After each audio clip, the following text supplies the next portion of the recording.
A California court hearing preliminary arguments in the case against David Anthony Burke. He's accused of murder in the death of 14-year-old Celeste Rivas Hernandez. David is facing multiple charges after the teen's dismembered body was found in his Tesla last year. We get a look at the detailed evidence in this case, including testimony from a police detective, disturbing pictures of the teen's dismembered body. I was told that there were, gasps in the courtrooms. He is said to have showed little, if any, emotion whatsoever. This is the first time that we actually get to see what the prosecution's evidence is.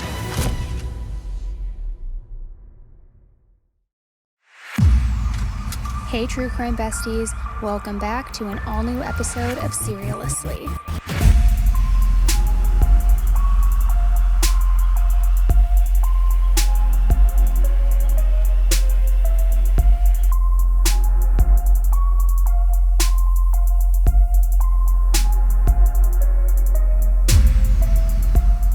Hello, and welcome back to an all-new episode of Serialously with me, Annie Elise.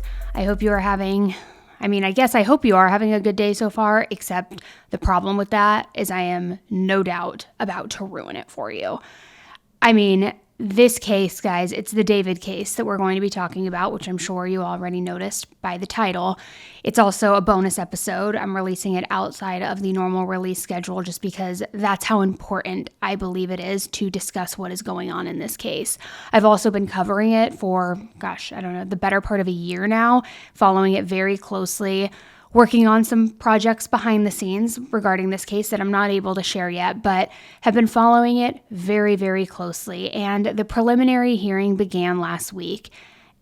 Now, when I say I didn't think that it could get much worse, it got worse. And I've seen a lot of things floating around out there too, as if it's, new revelations, the cause of death and what that is, the underage relationship. And those are all things that we knew based on the prosecutor's brief that was released in April. I know I covered that with you as well, where we went through the itemized list of everything, which don't worry, I'll do a recap of all of that and a recap of the case as well for those of you who haven't been following along as closely or maybe aren't as familiar.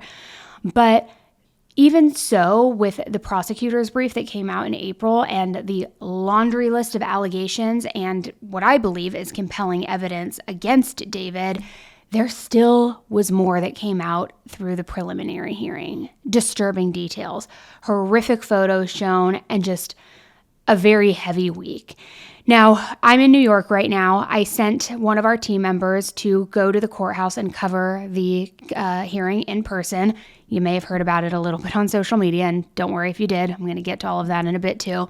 But I really just wanted to have her go to have a sense too of what it was like in the courtroom, the emotion, the things that you can't simply get from the recaps. What was David's demeanor? Was he emotionless? How was he responding when certain exhibits were shown? What was the vibe and the energy like in the courtroom? And just everything that you can't really get a sense for unless you're inside the courtroom. Now, for those of you who are unfamiliar with the difference with a preliminary hearing and a trial, let me just break it down a little bit. A prelim is basically where the state presents their evidence to say there is certainly more than enough evidence to take this forward to trial. Then the judge is the one who ultimately decides yes or no, there's enough evidence, let's move this forward to trial, or no, I don't believe you've made your case, there's not enough evidence, this is all either circumstantial, questionable, whatever it may be. In my opinion, not only based on the prosecutor's brief that was outlined back in April, which also included all the Santa Barbara trips and everything else that people have been talking about, a little more in-depth through the preliminary hearing, but again, we did know about the majority of these things, but based on what they presented in the prosecutor's brief in April, I already was of the opinion that there was more than enough evidence. Now, I'm even more sure of that.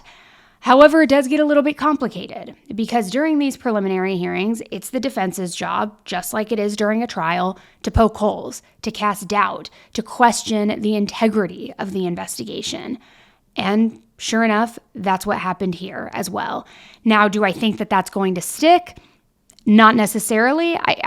I believe, again, that there is more than enough overwhelming evidence that will prove that there is plenty of information and evidence to go to trial, but never say never. I've been surprised before, a la Casey Anthony.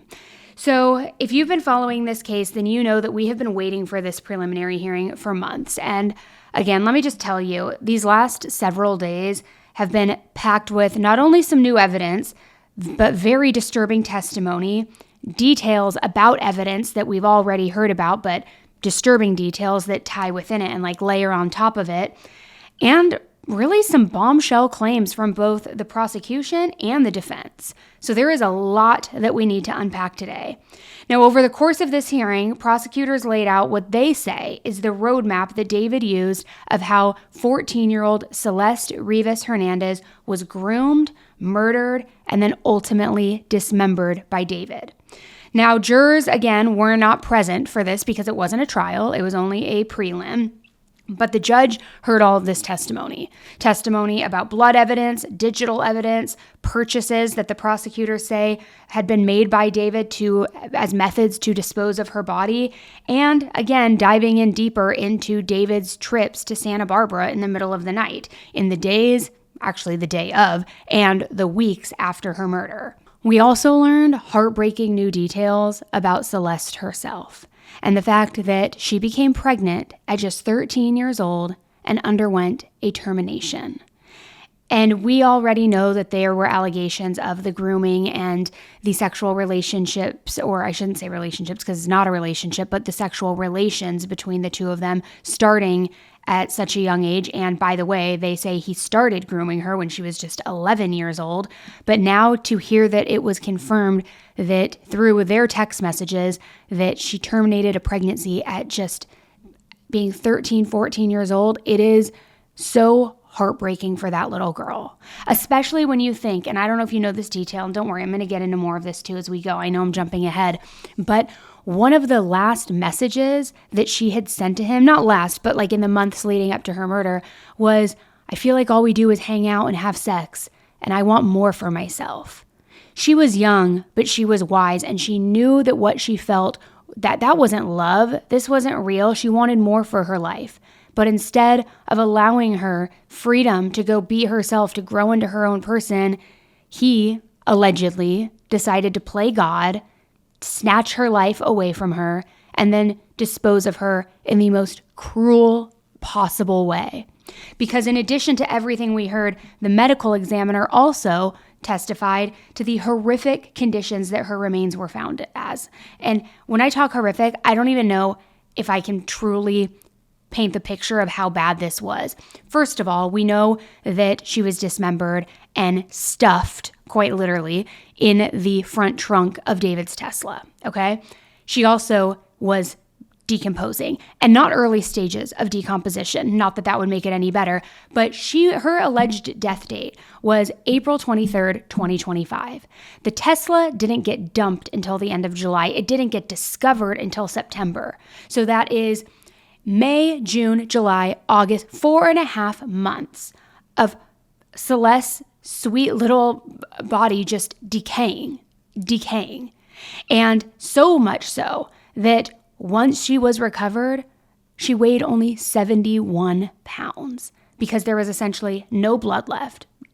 Bodily gases, fluids, all of that. Slippage, and I know that that is so disgusting and so graphic, but I'm really trying to just illustrate for you what a true monster he or whoever, I'm saying, loosely, allegedly, because innocent until proven guilty, although I got your number, David, I think you're guilty, but it takes a true monster to do something so heinous. Investigators also testified that one of her fingers had never been recovered, which we'll talk about a little bit later. We know that she was dismembered. We know some fingers were cut off of her left hand because, and this is something learned also in the prosecutor's brief, but they touched more on it during this prelim. One of her fingers had David's name tattooed. So it's my belief that he thought, I think, that he would get away with this crime. He was trying to make sure that she would never be identified. So I believe he took that finger, possibly kept it as a trophy, then got rid of it. And I know I keep saying this, so I apologize, but I will get into all of the details of that later. In another very disturbing detail that came out recently, David on Twitter, because he's very active on social media, he was, a celebrity, a singer. He was having his album release party days after the murder. He was going on tour when he dumped the Tesla, wanted the fame, the glory, everything. Just 7 days after he allegedly murdered Celeste, he tweeted the word decay. Just that, a single word, decay. While her body was allegedly beginning to decay in his house in the Hollywood Hills, while he was partying, while he was having his album release party, while he didn't have a care in the world, so much so he didn't have a care in the world that he had the audacity to tweet the word decay. A little on the nose, right? We also know, though, from his music video, Romantic Homicide, and when he was on tour, the casket, the blood, all of those things, it's almost as though he was living in some fantasy world to where he was mixing the two, fantasy and reality, and that maybe he was so detached that he didn't care what was happening. He didn't, and I don't want to say he didn't, understand the depths of his actions. I absolutely believe he did. I believe in my soul and my heart that he is a monster and evil just through and through. But it's almost as though he just doesn't care. And I think that's also pretty evident based on his reaction in the courtroom during all of these days long of this preliminary hearing. And we'll talk through those details too. The courtroom also saw graphic photographs that left family members visibly emotional, so much so that at times the prosecutor had to check on Celeste's parents, mouthing to them, "Are you okay? Are you okay?" All while David sat expressionless, just staring blankly almost through people, through all of their testimony. Yet meanwhile, the defense, grasping at straws, which that's the defense's job, I know what they are hired to do, they were aggressively pushing back, questioning the integrity of the investigation, challenging evidence that was collected and processed and the procedure of all of that, even suggesting, going as far to suggest that the 2 sharp force injuries, the 2 stab wounds that were determined to be Celeste's cause of death, that they may have been self-inflicted. And I think they're laying the groundwork for something here, which once I get through all the days, I'm going to share with you what I think based on my experience covering so many different murder trials. I'm going to let you in on what I believe the defense's strategy is going to be if this goes to trial or when it goes to trial. And we'll see if I'm correct with that. They also said that not only could those sharp force injuries be self-inflicted, which the prosecutors strongly dispute, but they say that she was lashing out because she didn't want David to leave her. That this was, trying to paint her as this disturbed, emotional, unregulated little girl. It's sick. It is sick. So today I'm going to take you through everything, day by day, witness by witness, what our correspondent saw in the courtroom, a little bit of what happened too, because there was a big error made on my part, which I will own and fully admit to, and I'll talk through more of those details. But I'm going to talk through all the way through the latest testimony that came out just minutes before I sat down to record this episode. We're going to go through everything. We're going to break down what was presented by the prosecution, what the defense was arguing, what evidence appears the strongest, and where this case goes from here. Now, because there were a lot of headlines coming out after this hearing, I'm sure you've seen, drips and drabs of everything, but the full story, it's even more shocking. So I want to get right into it, and I want to start with a little bit of the backstory for those of you who are not as familiar with this case, just so that you can be fully caught up. As I said, it is the David case, otherwise known David Anthony Burke, and I do feel like everybody knows about this case by now, but if you're new, let me just kind of give you the breakdown. David is a man who has been charged with the murder of 14-year-old Celeste Rivas Hernandez. Her dismembered remains ultimately ended up being recovered from his Tesla back in September of 2025. So the prosecution for months now has been arguing and stating that David started grooming Celeste when she was just 11 years old, that then the two of them developed I don't want to say a relationship because I don't believe you can have a relationship with an underage minor, but the two of them were seeing each other or had some sort of relationship with one another over the years, which he hid. He lied about her age. It was sexual in nature, and it was just really bad. Then, as the state is alleging, on April 23rd, 2025, he lured her over to his house in the Hollywood Hills, sent an Uber for her to her house in Lake Elsinore so that he could murder her. And the reason they believe this happened is because Celeste was going to expose their relationship, which, because she was a minor, 13 years old at the time when this murder allegedly happened, then he would have stood to lose tons. I mean, he had a new album that was about to be released. He had all sorts of fame, celebrity. He was going on tour. So the way the prosecution frames it, and what they framed it like in their brief months ago, was that he planned to kill her, to silence her, so that she wouldn't expose their relationship and he wouldn't lose everything, which, hello, look how well that worked out, because you probably are going to lose everything. So he's currently facing charges for first-degree murder and also special circumstances attached, including lying in wait, which is for him bringing her in the Uber and luring her to his house, continuous sexual assault of a child under the age of 14, and unlawful mutilation of human remains. And to give you a recap of the timeline again, too, they believe that the murder happened April 23rd, 2025. Then David was the last one seen driving the Tesla when it was left on the Bluebird Road or Blue Jay Road or whatever, Blue Road, right up the road from his house at the end of July. Then her remains were discovered in a tow lot in September after that Tesla had been towed, and they identified the odor. So it was really bad. He was charged and held without bail back in April. Now, fast forward to last week when the preliminary hearing took place. And this really was going to be the moment that the state could present the majority of their evidence, not all of it, but a good chunk of it, to say, look, we have plenty of evidence to move this forward to trial. Here's what we've got.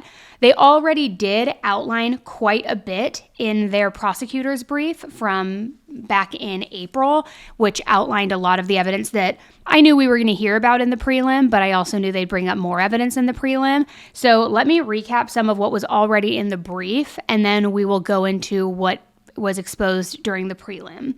So there were descriptions of CSAM material found on his devices showing Celeste when she was just 13 or 14 years old, numerous text messages between the two of them that were evidence of their sexual relationship, messages where they talked about pregnancy, termination, the Plan B pill, a lot of conversations, activity from his communication devices showing his activity going to Santa Barbara. In the middle of the night, he did about 3 trips to Santa Barbara, one of which being the night of the alleged murder. Surveillance video of him driving his Tesla on July 29th, 2025, when he dumped it before going out on tour. DNA evidence, proof of Amazon purchases where he purchased under a fake name but delivery to his house, chainsaws, a kiddie pool, cadaver bags. He postmated a shovel from Home Depot. He had ordered a heavy-duty burn cage, an incinerator to his property that was boxed and unused, but we'll talk more about that later too. And so they had all sorts of evidence against him. They also showed the transaction in his Uber account showing that he had ordered her an Uber from her house in Lake Elsinore to his house in the Hollywood Hills area on April 23rd, 2025. So all of this seemed like enough evidence, but still they had to go through the motions of the preliminary hearing. And that's really where we're at now, because he's been held without bail this whole time. His defense, though, has been arguing he's innocent. He can't wait to prove his innocence. We're going to illustrate that. All the things that you would expect from a defense attorney, right? And so on Monday, everything kicked off before the prelims start with the defense attorney, Blair Burke, filing a motion to request courtroom deputies to remove David's handcuffs and all of his other restraints during the prelim hearing. She said that her client has never attempted to escape while in custody, has never been disruptive, and has made 5 what she called uneventful appearances in court in this case since his first arrest. She also cited legal rulings that restraints should be as minimal as necessary, because it sometimes can, impede somebody's perspective on the case, especially when there's a jury trial. It can sway them sometimes. So the judge ruled that while the handcuffs could be removed while at the defense table, his leg shackles were to remain on. So, met in the middle a little bit. Then on Tuesday, the prelim starts. Before the hearing started, prosecutor Beth Silverman talked with Celeste's parents, warning them that what they were about to see was some very gruesome photos, very disturbing evidence, and, a lot of graphic testimony was about to be introduced during the hearing, and it was. So the hearing started around 11:30 a.m. Pacific time. David appeared in court in an orange jumpsuit. He was escorted in by the sheriff, and then once he was seated, the handcuffs were removed, but his legs stayed shackled underneath the table. During the hearing, David looked forward, he took notes, he sipped on his water, he sometimes blankly just stared at the witnesses, almost seemed emotionless, which, I'll be honest, I don't know. It's not too surprising in my opinion. So the first witness to testify was the LA County Sheriff's Deputy, Juan Gonzalez. He said that he and another deputy went to David's home on February 17th, 2024, which this is more than a year before the alleged murder took place. But he said that he went to the home at the request of the Riverside County Sheriff's Department after investigators found David's phone number in Celeste's phone records. They went to the property. They informed him of her age, and they told him that they were going to, be speaking with him about Celeste. Because also, prior to this murder, there was a long period of time in which Celeste had run away from home multiple times and had even been reported as a missing child at one point. So because she lived in Lake Elsinore, that is technically Riverside County, which is why they got involved, saw the connection through the phone records, and then went to David's house to speak with him. So body cam footage that was shown in court captured David inviting these deputies inside, trying to kind of almost like buddy up with them, saying, hey, just to let you know, there's alcohol in the fridge. And then he described the house as an artist compound for Interscope artists, which that's the label, I'm assuming. It is. I'm not assuming. And so he's trying to buddy up with them, being like, hey, I've got beer. This is an artist area where all the Interscope artists come and we record and we create, but let me get you a beer, da-da-da-da. And to which the deputy was like, it's all good. I'm not here for any of that. I couldn't care less that you are an artist and that you're trying to flex your fame on me right now and that you're offering me a beer. Get out of here. We're not buddies. So David told investigators that he had met Celeste on Discord and Instagram. He said that he saw her once in person at a house in Lake Elsinore back on November 12th, 2023, and then last spoke with her on February 13th. The address that he gave for where he met with her at the house was just a few blocks away from Celeste's family home. So possibly a friend's house, maybe a made-up address, who really knows. But he also insisted that Celeste had told him she was 18 years old, saying, everybody's saying she's 13, but then David was shown, and David showed the deputies the missing person flyer because this was before the murder, but when she was reported missing. And he said he showed him, sorry, I can't talk. He showed them the flyer that was on his phone, and the deputy photographed it. And then he also apparently showed Celeste's 6th grade yearbook photo, a photo where she's shown wearing a black Batman sweatshirt, which, I'm sorry, I don't care. I've seen these photos of Celeste. She looks like a young child. So I don't care what you're trying to say. If she told me she was 18, you're showing her 6th grade yearbook photo. You're showing her missing person flyer. She does not look 18 years old. So sure enough, Deputy Gonzalez pushed back too, being like, does she look 13 to you? To which David replied, no, this was when she was 13. This is in 6th grade, but they're now saying that this was taken last year. And that's as he held up the yearbook photo. So in my opinion, trying to make excuses, skirt around taking responsibility and having knowledge that she's a minor, and just all around gross. So the second witness that was brought up to the stand was LAPD robbery homicide detective Josh Byers. Now, before he began his testimony, the court asked Celeste's parents, and I believe a couple other people who were there, if they would like to leave before the detective's testimony, but both of her parents opted to stay. So Detective Josh testified that Celeste's body was in an advanced state of decomposition when it was found inside the impounded Tesla back on September 8th, 2025. The detective testified that the remains included a torso, head, severed extremities, and he also told the court that some limbs contained blue plastic or fiber fragments embedded in cut surfaces, and this becomes important later on. He said that investigators could not make out her facial features because the decomposition and skin slippage had left her unrecognizable, noting that he also observed insects, maggots, eggs, and flies on Celeste's face and throughout the crime scene, which you can imagine. These are highly disturbing details to hear for anybody, let alone her parents. But then it even went further, and imagery was shown. The court also heard that after the body was discovered in the Tesla, Celeste's father contacted police, fearing that it was his daughter. Detectives later obtained the dental records to assist with identification. He also told the jury that several fingers had been severed from one of her hands. And this is really interesting because we knew about the 2 fingers from her left hand being severed back from the prosecutor's brief in April. However, one of those fingers has never been recovered. And I've been following this case very closely for the better part of almost a year now. And also, I can't share too much, but I've been working behind the scenes very closely on this case. And one of the people I spoke with, who I can't name, I talked with them about that missing finger, saying because it is rumored to either have had David's name on it or something identifying him. I know she had the matching shush tattoo as well. But I had said, like, do you think that he took that as a trophy?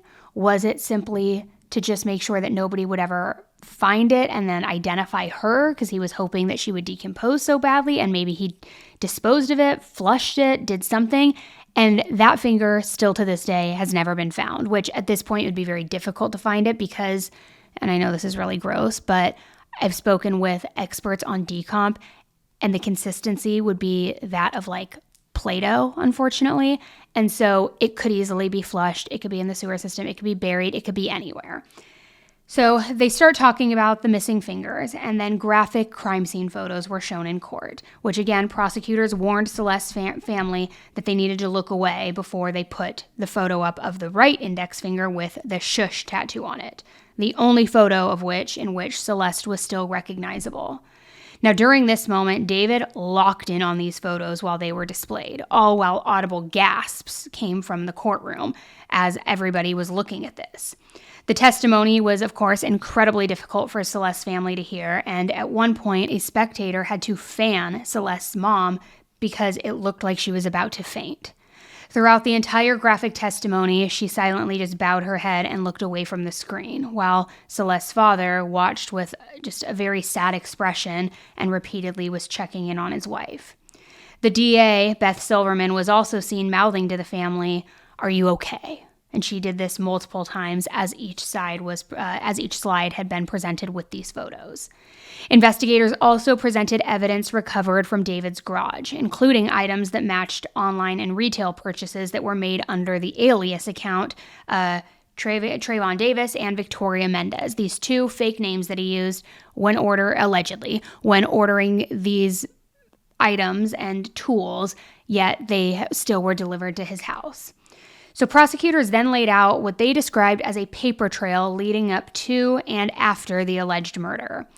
Receipts from April 24th, 2025, the day after this murder is believed to have happened. These receipts show purchases of a shovel that was delivered through Postmates. There were also more receipts for a blue inflatable pool, fireproof floor mats from Amazon, a Makita chainsaw through Home Depot, which, by the way, has never been recovered, and a Lowe's mop system matching a mop system that was found in David's garage. Investigators also found an unopened burn cage incinerator that was hidden in a box behind the piano at David's home. Digital forensic evidence showed David's phone, which was named Tranquilizer, last connected to the Tesla on July 29th, 2025, which happens to also be the same day that surveillance footage and receipts showed him driving the vehicle before parking it on Bluebird Avenue and then walking back home through the alley. So on cross-examination, David's defense focused heavily on how investigators handled the evidence, arguing that there were gaps in the investigation, questioning whether or not proper procedures were followed, and doing everything that they could possibly try to do to dismantle this and to poke holes in the credibility of it. They pointed out that officers from 3 different agencies, Hollywood Division, West Bureau, and Robbery Homicide, entered the scene before the crime scene team was able to process it. They also questioned why the cadaver bag containing Celeste's torso and head wasn't preserved or tested for DNA before being destroyed, though detectives testified that it was too damaged to keep beyond removing the handles and the zipper. The defense, though, challenged why investigators didn't maintain an official sign-in log for everyone who entered the home, also why the exterior of that burn box and the Tesla weren't tested, and why 2 chainsaws that were found inside the house weren't retained for DNA testing after initial blood screening came back negative. The defense also challenged investigators' claim that a light blue iPhone, which is an iPhone 15 Pro Max, was recovered from David's home, that it belonged to him.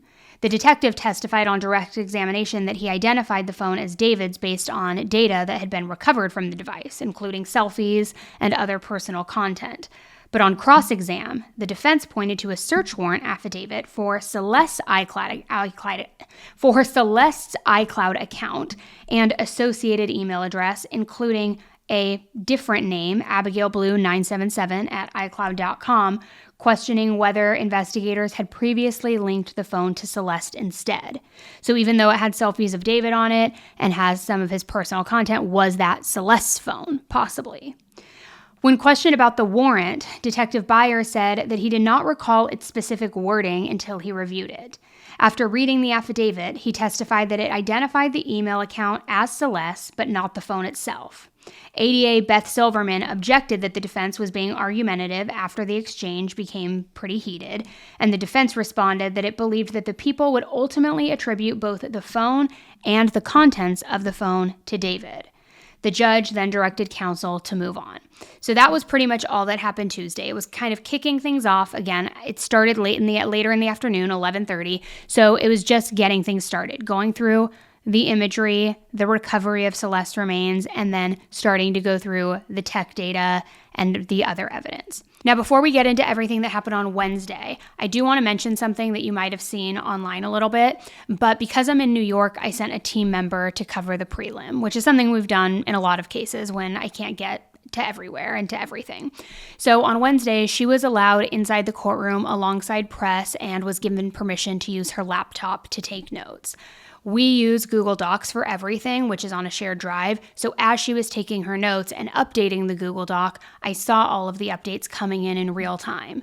Then when she notated that one of the witnesses was excused, I mistakenly thought that that meant that they were going on recess. So I took a quick little social media video update, letting you guys know what had happened so far that day, and posted it online. The issue was, and the issue is, this court doesn't allow information to be live transmitted while proceedings are in session. Everything becomes a part of court record and public record, and you're allowed to release all of that information during the scheduled breaks throughout the day, but that information cannot be transmitted while court is in session. So that misunderstanding was entirely my mistake. I posted the update before recess had officially begun because I thought that they had started it and I shouldn't have posted that update. So as soon as we realized what had happened, we apologized to the court, took full responsibility.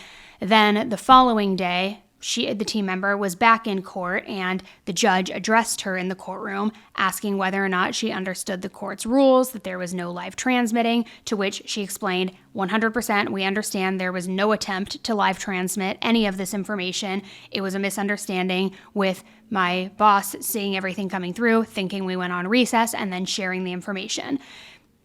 To my knowledge, the judge understood that and realized it wasn't anything done maliciously or with ill intent. So she barred her from the courtroom for that day, but said that she was welcome to come back the following day. So I want to be clear, I take full responsibility for that, and I always want to respect and follow the court rules. I always have, always will, and don't try to, be sneaky in any way. So I own that completely. We've changed the processes so that nothing like that can ever happen again. But with that said, wanted to quickly address it, and I appreciate everybody who's given me the opportunity to acknowledge the mistake and to move forward from it and learn from it. But, wanted to at least mention that here. So now let's get into what happened on Wednesday inside the courtroom and what we learned throughout the evidence that was presented. So day two, the morning session seemed to focus on building the motive to support the charge of murder and this charge of murder for financial gain, because again, they think that David was trying to silence Celeste so that his career wouldn't be exposed, he wouldn't lose millions of dollars, the underage relationship, wouldn't cancel him and destroy him. So the prosecution's first witness was David's money manager. He testified that he had only ever heard Celeste's first name before her body was found, and he said that he learned it from David's manager, Rob. When prosecutors asked whether David's manager referred to Celeste as David's girlfriend, the defense objected before he could even answer, trying to obviously probably not trip himself up. He also testified that nearly all of David's finances were handled by his mother, Colleen, who he communicated with about 10 times a month between 2024 and 2025. According to him, Colleen managed David's accounts, transferred money, monitored balances, and paid all of his credit card bills. He said that David never even asked how much money he was making or how much he was expected to earn. He also revealed that a man who is only identified as Sheldon lived at David's home for about 6 months and acted as his security guard, though he said that they never discussed what happened inside the residence. And I'm working on figuring out more information about this Sheldon person and what exactly their role and everything was. So the money manager also testified that he knew that David had taken Celeste to London, but he was unaware of a trip that they took to Texas to meet David's family. When prosecutors asked whether or not he knew that David had allegedly taken Celeste to nightclubs using fake IDs, the defense immediately objected once again before he could answer. Because at this point, he was basically like, you were acting as his security and his driver, so when you were driving them around to nightclubs all throughout Hollywood, Celeste had a fake ID. Did you know that? If you did know that, obviously you would infer that she was underage, so did you have knowledge of this underage relationship? Again, trying to really lay foundation for the underage relationship, layered on top of that, the financial motivation, and then the crime itself. So then the prosecution called Interscope Records' senior vice president of finance, and that person testified that David's recording deal was worth between $13 million and $19 million, in addition to millions more in endorsements, in advances, in partnerships and sponsorships with Hollister, Crocs, Bose, all sorts of things. And I believe it was each album was a minimum guarantee of $3 million, and then upwards could be $6 million, and he had a handful of albums planned out. So yeah, he had tens of millions of dollars at stake to lose here. Prosecutors argued that David personally signed these major contracts too, and that he also may have maintained unrecorded accounts allegedly used to purchase plane tickets to London for himself and Celeste, all while the defense maintained that his mother controlled the finances. So being no, he took this minor out of the country, bought the plane tickets, marked these plane tickets too as a unaccompanied minor traveling overseas, but yet they were trying to say, no, the mom did all the finances, which it's hi, she would then not be guilty of murder, but guilty of knowledge of this underage relationship, right? So prosecutors next called California Highway Patrol Officer Sean, who testified that on January 7th, 2026, which this is now after the murder and after the discovery of Celeste's remains, it's January of this year, he said he responded after a Caltrans worker found Celeste's passport card along Highway 154 in Santa Barbara County.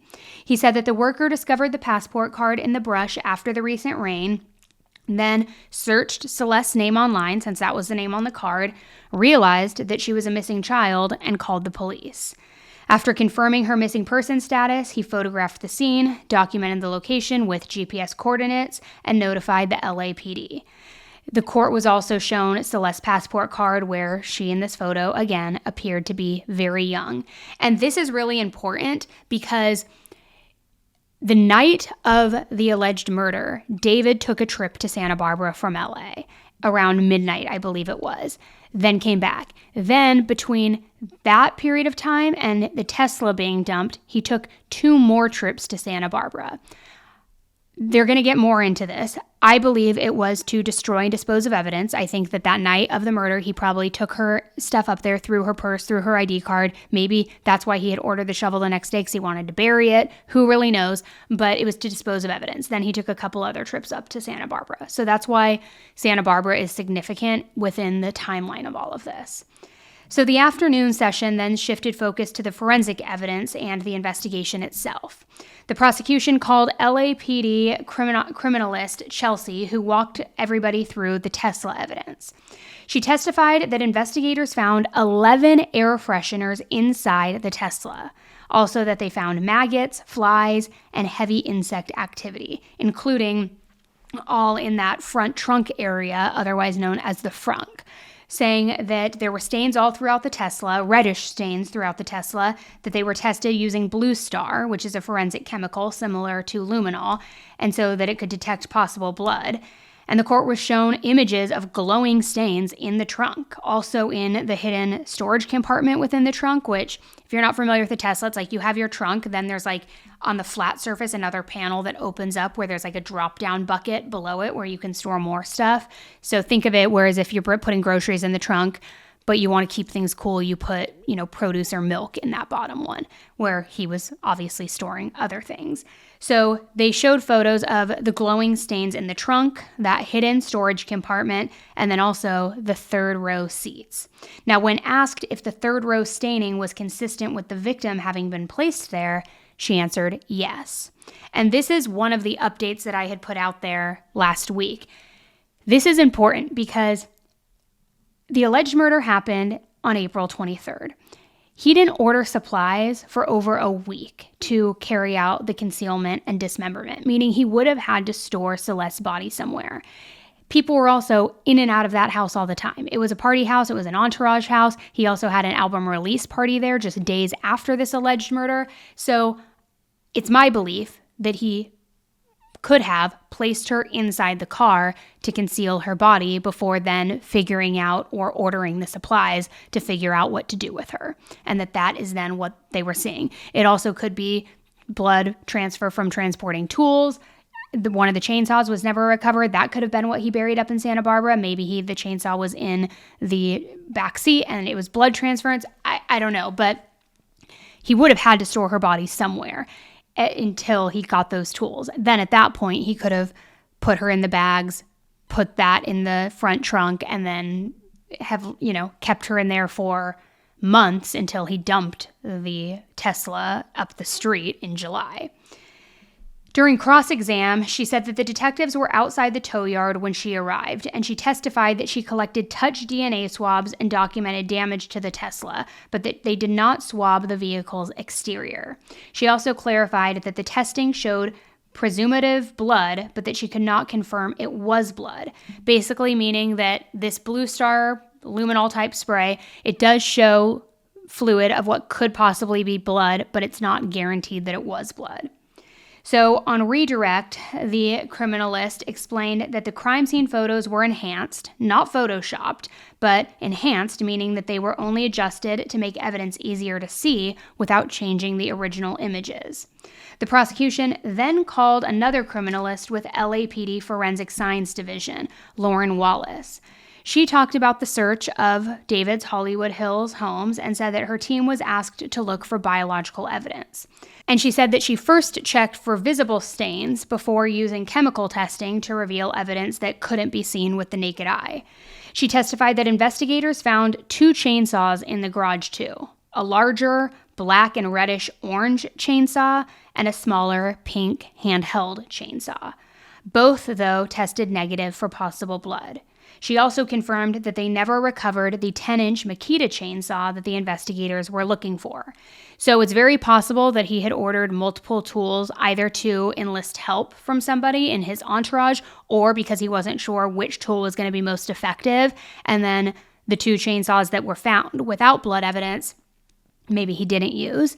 And then the one that they are unable to find is gone, maybe buried somewhere, kind of like Brian Koberger with the knife, which I think he buried. So also found in the garage were jugs and trays of fake blood that were presumably linked to music videos and stage props of his. We know he had that song, Romantic Homicide. There was a music video where it was, funeral, blood, guts, gore. So they did find jugs and trays of fake blood. She then testified about the garage's rubber gym-style floor mats because it's a 3-car garage, and on the 1-car garage side, it's been converted to a gym with black rubber floor mats and exercise equipment. There, they said, on these floor mats, investigators found multiple linear cuts and gashes. Also, several reddish stains on the mats tested positive with that chemical and were collected for testing. Another positive stain was found on the Tesla charging cable as well. Then the court was shown Blue Star images of the mats and the brick floor underneath because it's not regular concrete on the garage, it's brick flooring. And there were lots of areas that lit up, indicating that it was possible blood that may have seeped through the mats.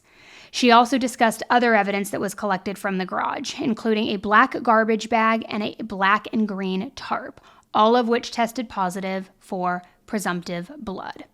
She also testified about that blue inflatable pool that had been found in the garage, which was ordered through online purchase history. And they said that it was crumpled up, it smelled like fresh laundry, but it had no visible stains. However, investigators processed it with Blue Star, just to be sure, and inside she also found a dryer sheet that had been rolled up with this pool. The significance of this kiddie pool, or this blow-up pool, is that it's believed that in order to contain the spillage while dismembering Celeste, he would have placed her in this pool so that it wouldn't seep onto the brick, with brick being so porous, and leave behind tons of evidence. So the court was shown photos of the pool, including a topside where the dryer sheet was visible inside. They said that they sprayed the pool with Blue Star and collected it for evidence. Then the court had about a 10-minute pause. The judge began by reminding both sides that they needed permission before photographing anything that was shown inside the courtroom, and she also noted that both attorneys had recently finished another intense trial, which might explain why there was some of the tension that was happening between sides in the courtroom. Back on the stand, prosecutors continued questioning Lauren Wallace about that blue inflatable pool that was found in the garage. And she testified that investigators found multiple cuts in the pool that appeared to have been made by a sharp object, suggesting that the chainsaw went too far a few times and nicked the pool. During cross-examination, the defense focused on the chemical testing aspect, and she confirmed that investigators also used Blue Star on the second floor interior and used both during the investigation. She explained that the test can't confirm human blood, only that a substance that is presumably blood was there, and that additional lab testing would need to confirm it. The defense also questioned why some items that tested negative were still collected, which she explained that they were preserved for possible additional testing. When asked about those chainsaws that had been found on top of a cabinet in the garage, she testified that there were 2 saws and that they were visible in the original crime scene photos before investigators then moved them for further testing. The defense then returned to that dryer sheet that was found inside the blue pool, and she confirmed that she did not collect the dryer sheet. She left it at the garage. They also revisited the black trash bags that were found in the garage from September 17th, 2025. And the court was shown photos of these trash bags as well, which contained white stained wipes. And she clarified that the term inner trash bag and outer trash bag that was being used during all of this referred to one bag being inside the other, which was also confirmed through crime scene photos. So getting rid of wipes, trash at the scene, bagging inside a bag, things like that. There was also a lot of discussion about a large trash bag that was filled with cleaning wipes or wipes in general that showed a lot of dark stains similar to dried blood. Throughout all of this testimony, too, David remained seated with his chin resting on his hand, just watching it all unfold from the defense table. Again, pretty emotionless in all of it. When asked whether she knew when the trash bag was placed there, she said that she did not. Then, as the day wrapped up, the courtroom staff briefly checked everybody's laptops before the judge stepped in and then stopped the process, and court concluded for the day. So then Thursday begins. On Thursday, the judge opened court with sharing the frustration that information had been shared publicly too early, which goes back to Jess. They called her, the judge, I think I already mentioned, called her in front of the court, to which Jess apologized profusely and said, we would never want to distract from anything. It was a human error. It was a mistake. It was, a mistake. Yes, on our part, we own it, but there was never any ill intent behind it. Then there was some more tension that happened after all of that was put to bed. The prosecutor, Beth Silverman, raised concerns about a woman in the gallery allegedly making negative comments toward her, and also argued that private investigator Steve Fisher, who also happens to be a grand jury witness, should be excluded from the prelim hearing after speaking with Celeste's family attorney Patrick in the lobby, saying this is a conflict, it's gonna, make things messy, and it was just kind of high tensions within the courtroom. Celeste's family attorney said that he initiated the brief 15-second conversation, and after the discussion on the record ended, the prosecutor and Celeste's family attorney appeared to have a very tense exchange with one another in the courtroom. The prosecutor even was overheard saying, "Push me and you'll see how far that goes. I'll pull your badge." So lots of tension Thursday morning. At that point, the PI, Steve, voluntarily left the courtroom and then later appeared to have a heated exchange with the prosecutor. So defense attorney Blair Burke continued questioning LAPD criminalist Lauren Wallace, focusing on evidence that was not collected or tested properly. And the focus here was really to try to put into question the integrity of the investigation, not the evidence that they had, but the collection of it, why things weren't collected, why things weren't tested, to hopefully start to again poke some holes within that, because at this point that's really their best shot at protecting their client, David. So she testified that the orange and black chainsaw and pink handheld chainsaw were not swabbed for touch DNA because the spray testing was negative. She also said that the third electric saw that was found in a storage closet was not collected because investigators determined that it had no forensic value. She also testified that investigators documented the fake blood containers and the trays that had been found in the garage, but that those all tested negative, explaining that she didn't document that boxed burn cage either because she never saw it and she wasn't assigned to search the second floor, which that's where it was ultimately photographed because it was sitting behind the piano. On redirect, prosecutors clarified that investigators do not collect every item at the scene, only evidence that is considered to have forensic value, and even collected items are not automatically tested. The prosecution then called their next witness to the stand, LAPD trace analyst criminologist Lisa. She testified that she has 26 years with LAPD, including 22 years in trace analysis, examining evidence like hairs, fibers, and microscopic materials. Her testimony focused on that blue inflatable pool and also on Celeste's clothing. She discussed her examination of Celeste's clothing as she spoke graphic photographs of the clothing and of Celeste's remains were shown to the courtroom once again.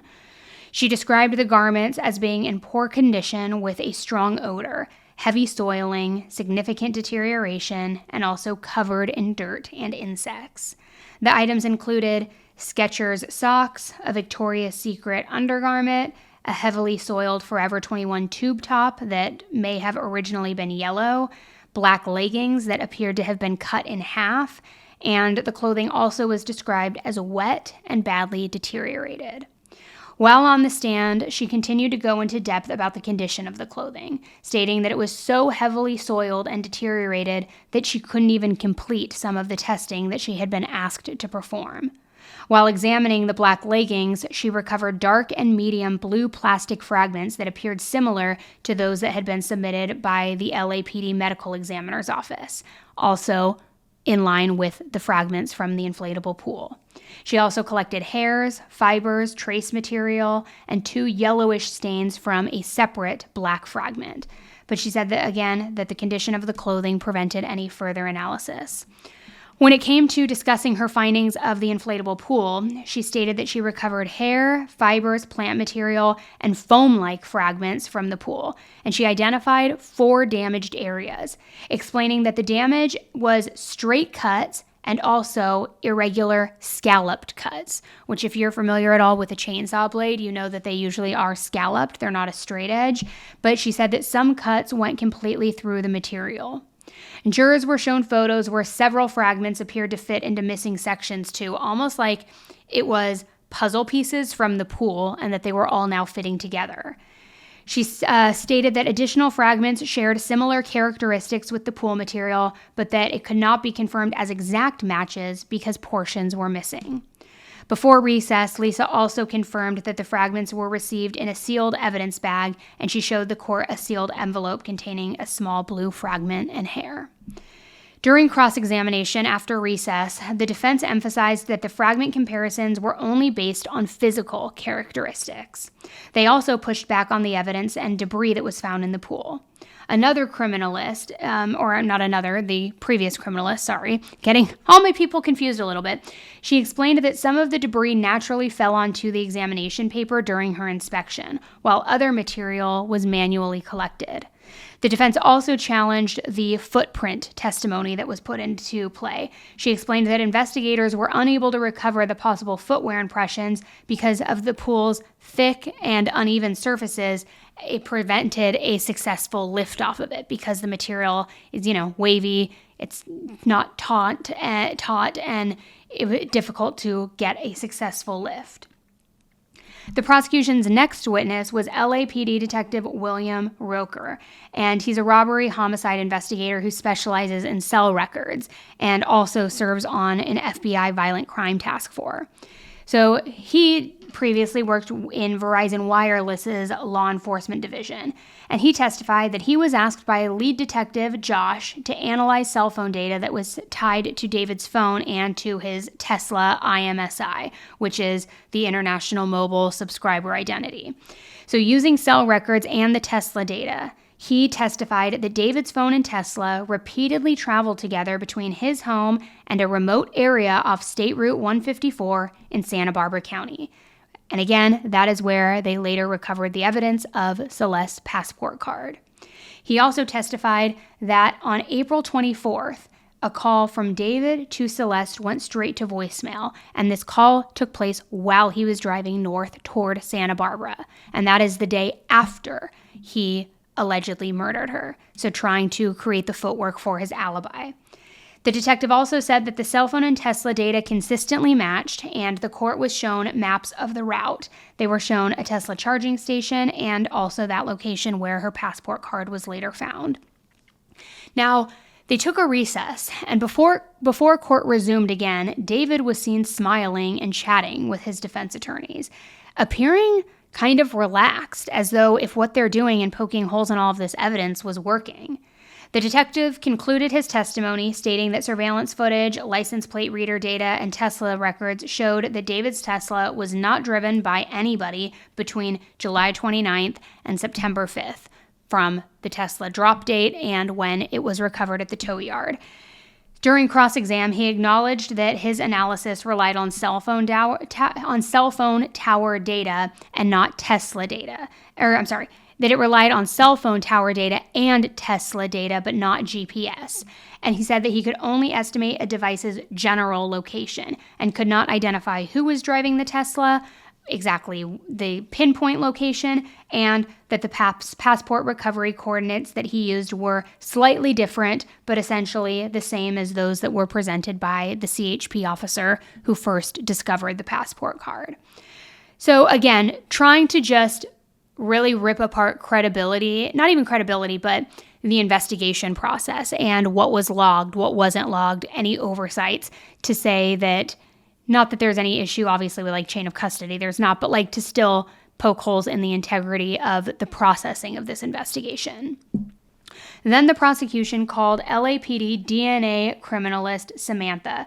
She testified that DNA recovered from the Tesla, also a garage rubber mat, rowing machine, charger, green tarp, and stained hand wipes all matched Celeste, with statistical probabilities ranging from 20 quadrillion to 1 septillion times more likely than an unrelated person.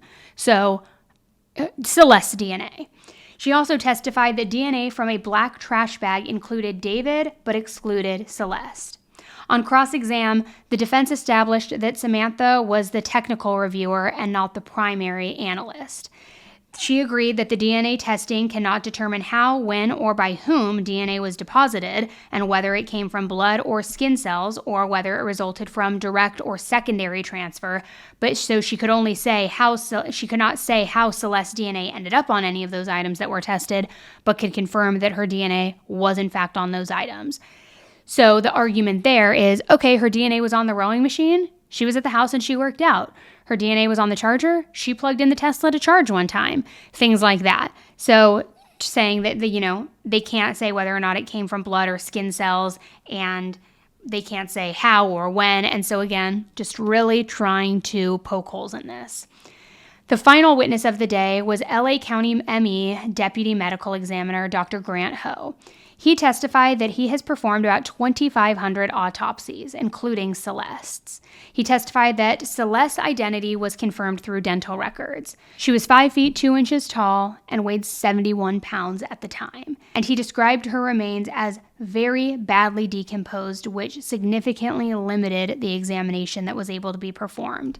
He also testified that he observed trauma consistent with dismemberment on the extremities of her body, and he also noted that Celeste was wearing braces when her remains were examined.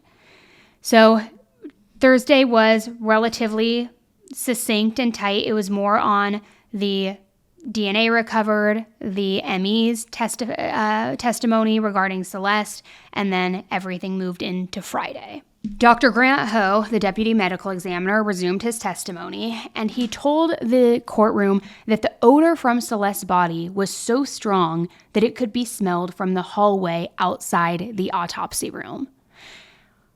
But again, kind of revisiting what I talked about at the beginning of this episode, because she was left to just decompose and decay for months, so disregarded. Because of the severe decomposition, he said that he could only estimate that she had been dead for at least several weeks, adding that the death date of April 23rd or April 24th was potentially consistent with her condition. He also testified that Celeste's remains showed multiple dismemberment sites on both her arms and her legs, with clean, smooth cuts extending all the way through bone, not just through soft tissue. So, with an incredible amount of force. He also said tiny blue plastic fragments were embedded in some of the cut surfaces, and he testified that the injuries were potentially consistent with the use of a power saw or a chainsaw, though he could not determine whether the dismemberment occurred before or after her death, which, God, I only hope that it occurred after death, and I believe it was post-mortem. I truly believe that, not just because I feel like I kind of have to believe that in my soul, but I do believe that he murdered her immediately upon her arrival that evening, and then I believe that he spent the next few days concocting his plan of his cover-up, the concealment, ordering the supplies, all the tools, making the drives, and kind of strategizing, and for him probably trying to problem solve and figure out what to do next. He also noted that Celeste's left ring finger and pinky fingers had been amputated. They identified her through the shush tattoo that was on her right index finger and confirmed that the cut surfaces on the missing fingers were consistent with a sharp instrument. And again, it's my belief, and I could totally be wrong, I don't believe that he accidentally cut those fingers during the dismemberment. I believe they were intentionally amputated because they had identifying markers that would have tied her to David. And he didn't want to get caught. He thought he wouldn't get caught. Throughout all of this testimony and throughout all of the images that were shown in the courtroom, David just continued watching without any visible reaction. Dr. Ho also testified that Celeste suffered those 2 life-threatening stab wounds, one that penetrated her chest and another that entered her abdomen, passing through the diaphragm and then into the liver. And those are the 2 wounds that are said to have caused her death. He said that both injuries could have caused fatal bleeding within minutes, though the exact time frame, it could not be determined because of the condition of the remains. And here's something where I want to do a quick callback to the prosecutor's brief from back in April. I found it very, very interesting back then, and even more so now, that they of course have the special circumstance lying in wait charge, meaning he called the Uber, he lured her there, it was premeditated, it was planned. But in the brief, they use very specific language when they say that he stood by and watched her bleed out without calling for help or intervening. Meaning, to put such a specific note in there, an allegation in there, there must be additional proof showing that he watched this happen. That he, because according to the ME, it could have caused fatal bleeding within minutes, but undetermined. Let's only hope that it was a very quick death. But they're alleging he stood by and watched. They would need to have proof of that to allege that he just stood by and didn't, flee the scene, even though it was at his house and all that. And I know I keep saying this, and I hate when people do this, so I truly, sincerely apologize. There is something I'm working on, like I said, behind the scenes, where I've talked with a lot of experts on this case and in the industry as well, where I believe I know the explanation for why that language was included. I can't share all of those details yet. I promise I will be able to soon, but there's so much more below the line in all of this. Finally, prosecutors also asked whether finding those blue plastic fragments embedded in the bone would be consistent with a body being placed in a blue inflatable pool while being dismembered with a chainsaw. Because if you remember, the theory is he dismembered her inside that pool so that the blood would collect, there wouldn't be spillage, it wouldn't seep into the porous brick flooring of his garage. He'd collect it, dispose of it, and again, get away with all of this. Over the defense's objection to that, Dr. Ho responded that such a scenario was possibly consistent. He also clarified that while he observed those orthodontic wires bonded to her teeth, the braces, he repeatedly emphasized, "But I'm not a dentist." After a short break, he also then testified that the manner of death was homicide and that the cause of death was multiple penetrating sharp force injuries. He said that the conclusion was based on injuries, the dismemberment, and the concealment of Celeste's body, and also the lack of any other reasonable explanation. Tox testing performed on liver tissue, because no blood remained, detected only trace alcohol and a benzo. But he also testified that neither one of those contributed to her death, and the methamphetamine results were inconclusive. This becomes important later, and I'll explain why in just a bit. During cross-examination, the defense attorney focused on the limitations of the autopsy because of the state of her remains. He testified that he finalized his report in December 2025 after waiting for the tox results, and then confirmed he could only estimate that Celeste had been dead for at least weeks, and acknowledged that advanced decomp affected both the autopsy findings and potentially the tox results. He also agreed that he could not determine the exact timing of the fatal wounds, which wound came first between the two, whether or not there had been a struggle, or whether the wounds occurred before or after dismemberment. The defense also questioned whether the ME alone could rule out the possibility that Celeste inflicted the wounds herself, saying, couldn't she have done this? Basically, and I'm going to paraphrase here, if she were a troubled girl grasping to keep this man in her life and was highly emotional and suggesting this, not outright alleging this, but couldn't she have grabbed the knife and done this to herself? Which, again, I get it that it's the defense's job, but how do you even question that with any sort of, I don't know, if you have a heart? I just can't imagine it. He pushed back, the ME pushed back, explaining that he could not determine who was holding the weapon, though he noted that self-inflicted sharp force injuries often include hesitation marks. And ultimately, he said that he could not determine the exact circumstances surrounding the fatal injuries from the medical evidence alone. There was also discussion of whether one injury could represent a possible gunshot wound, but he testified that it was also consistent with sharp force injury. So here's where I believe the defense is going to go with this, if and when it goes to trial. And I believe it will. And maybe at the time of this release, there's already been a ruling from the judge. I think the defense's strategy, based on all of the evidence, is going to be that Celeste, that this wasn't a murder, that she did die, that it was either self-inflicted or possibly accidental. I think they're going to either argue that it was self-inflicted based on the knife wounds, or even more than that, here's what I think they may say. Because the tox report was inconclusive and they couldn't really test things because of how awful the state of her remains were. I believe that they may try to cast doubt, saying that she overdosed, that she was taking drugs, that maybe there was a mixture of a cocktail of drugs, that something happened. And that David, because he did have a lot to lose, which they've already illustrated and outlined, he had a lot of money on the line, he had his celebrity on the line, that he panicked and that he didn't want to go to jail for the underage relationship or for her accidental or self-inflicted death. But if they go with the overdose theory, it's going to be accidental. And so he panicked and decided, he hid her body at first, not knowing what to do. Then he decided to dismember her and dispose of her. And they may even say he had such a hard time with this decision. That's why it took him months to dispose of her and why he kept her in his car for so long, because he was so emotional about it. I think they could make a lot of different arguments. And with that too, so I think they're going to draw onto the tox report. And the reason I think this as well is because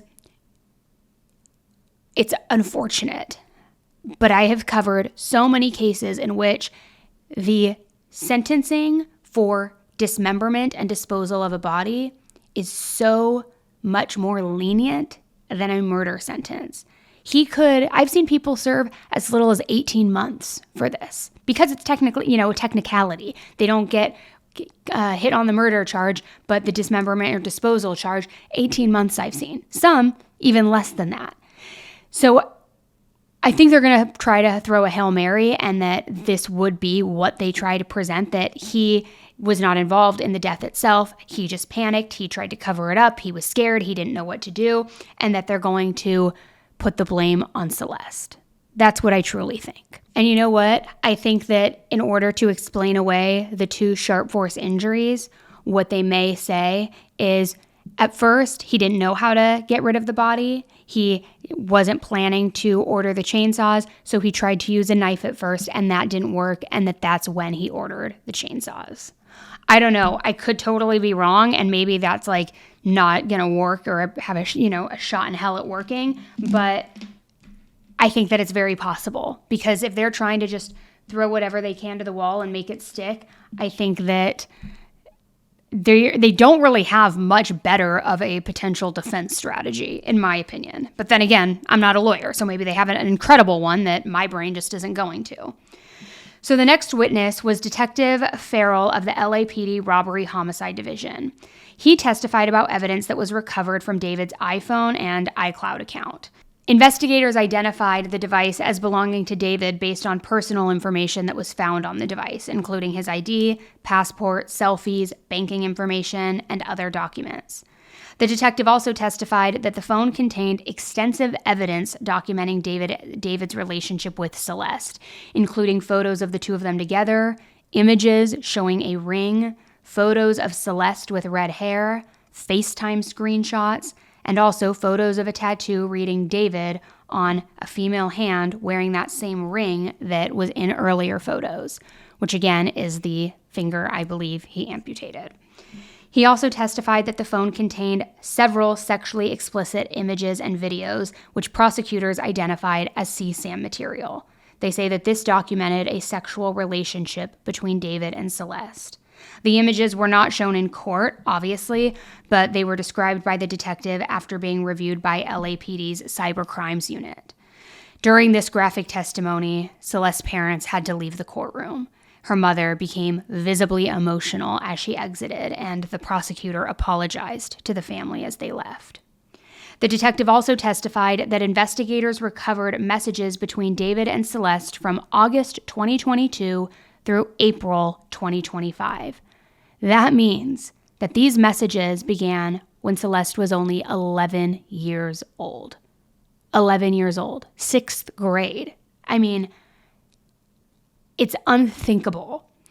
Messages from late 2023 then showed discussings about their relationship, plans for them to meet, to travel, have a future together, pregnancy concerns, and also the Plan B pill.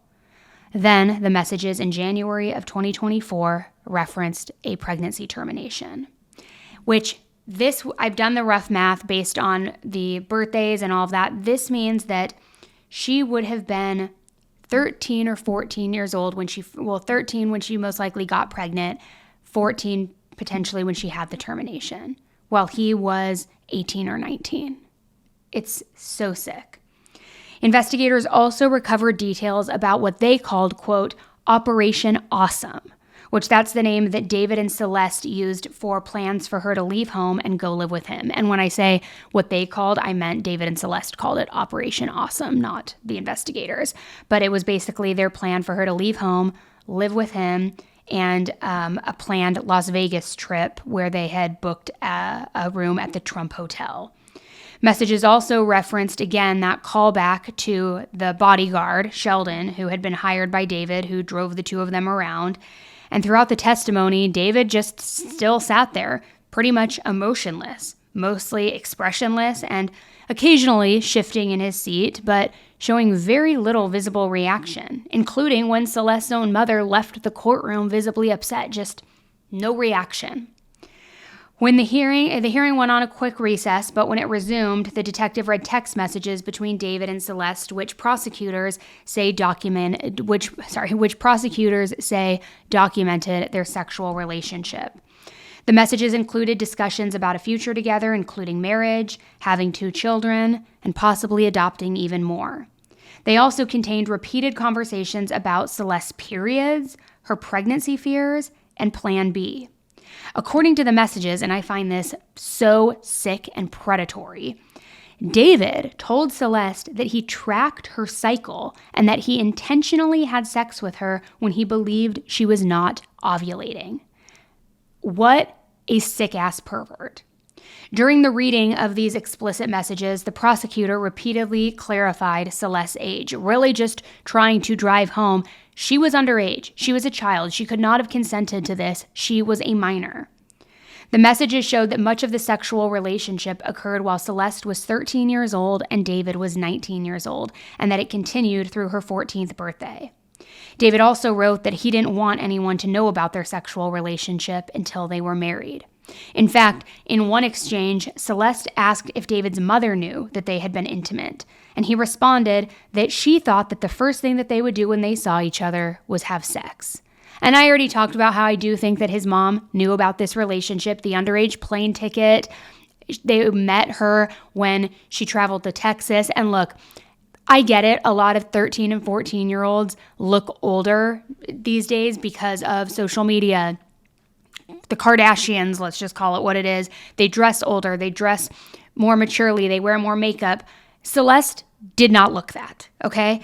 In the photos we've all seen, there's no mistaking her for a child. So I don't believe there is a world in which she travels to Texas and meets the family and they say, oh yeah, she's an 18-year-old.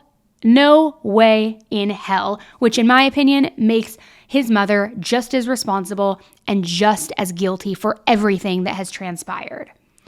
The messages also included discussions about Celeste's pregnancy termination, with Celeste expressing regret in August of 2024, saying she felt, quote, she had killed her baby for David. Other messages showed Celeste telling David that the sex hurt her, while David responded he didn't know that it hurt her because she never said, ow. But Celeste continued telling him that she was hurt. In another exchange from November 2024, Celeste wrote that she had been having sex with David for almost a year straight. The messages also showed conflict between the two of them, with David referencing previous breakups because apparently they were on and off a little bit. And again, I say breakups, but it's like there wasn't consent to be in this relationship. She's a minor. But in these messages, he claimed that Celeste initiated kissing and sex, writing that he just, quote, followed her lead. So trying to flip it back onto her, being like, well, yeah, we were broken up, but then you started kissing me. So I don't know, I just followed your lead. I just did what you wanted, making her the one to feel guilty and responsible, gaslighting her, manipulating her, preying on her. While these messages were being read in court, David appeared distracted, spent much of the time kind of hunched over his table, just writing on a yellow notepad, occasionally looking up at the screen before returning to his notes. But obviously, there is no mistaking at least that charge, right? The statutory charge, that's clear as day. while they're trying to poke holes in the murder allegation and the way the evidence was processed and collected. Maybe there's hope for the defense there. I sure hope not, but maybe. And maybe it's enough to cast doubt. Maybe if they do pull the strategy of saying that this was an accidental death and he just panicked and covered it up, maybe there's one juror who will hold out and it will have cast enough doubt. I don't know. But to me, it's pretty clear what happened here. David, and I'm just going to say my opinion only, make your own decisions, do your own research. My opinion is that David, as an adult man, was a predator. He started preying on Celeste when she was just 11 years old, grooming her, seducing her, trying to have these secret sexual relations with her, manipulating her the entire time, telling her whatever she wanted to hear to go along with it. Then, as she got older, and as she went through a lot of trials and tribulations herself, and a termination that she, on record, regretted, I think she started questioning things, being like, this isn't what I want for my life. We saw that text message where she said, point blank, I want more for my life. She started to mature and grow up because she was only 11 years old when this all began. He brainwashed her in a sense, and as she got older, she finally started seeing the light and realizing this was not what she thought it was. So then she threatens to expose the relationship, to tell everyone what happened. But David, oh no, you were under my thumb. You can't do that. You can't go against me. You are my property. You belong to me. I control you. I control everything you do, every decision you make. So he played the part of loving partner, boyfriend, whatever you want to call it, called her an Uber to her house in Lake Elsinore, said, I'm going to call you a car, come over, let's talk, let's hang out, love you, miss you. We'll see what those text messages actually included once this gets to trial. Maybe we'll see it a little earlier. I don't know. We still have, a little bit to go. And then she comes over while he's lying in wait and he kills her. That's what I believe happened. Because he didn't want to risk losing his fame, his celebrity, his status within the music industry, the millions and millions of dollars that were potentially at stake. So he had to neutralize the problem. And then it's my belief entirely, and I don't know if I have vocalized this before, but I'm going to share my theory here. I think that the reason he dumped the Tesla so close to his house before he went on tour is because I think when he got back from tour, he planned to retrieve the car. And then he was going to use that boxed incinerator that was still at his house and get rid of her remains once and for all. That's what I believe. Is that the truth? I don't know. And we'll see what the prosecution presents at the trial when and if that happens. So there is still another day of testimony that is supposed to happen. I will give you that update of everything that transpires on Monday in this week's Headline Highlights. That episode releases on Thursday. So if you're not following this podcast yet, make sure that you do so that you don't miss that. And let's just hope that the judge makes the right call here and this goes to trial and David is held accountable. All right. Thank you so much for tuning in to another episode. I will be back with you first thing tomorrow with an all new deep dive into a case. Nothing is changing on the release calendar this week. This is just purely a bonus episode. So I will be back with you Monday, Tuesday, and Thursday. Thank you so much for listening. And until the next one, be nice, don't kill people, and don't prey on innocent children. All right. Bye.